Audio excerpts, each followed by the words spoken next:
এই দেশে 10 টাকার বিরিয়ানি আনলে অনেক খাওয়ান যায়।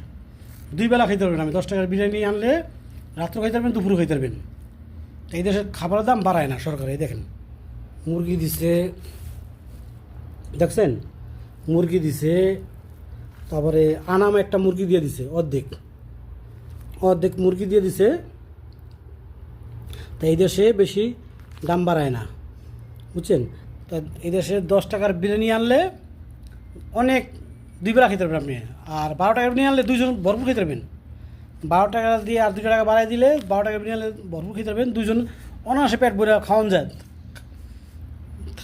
2 বেলা, 1 বেলা খাইয়া থাকে 2 জনে মানুষ। এই দেশের সরকারে খাবার দাম বাড়াই দেয় না।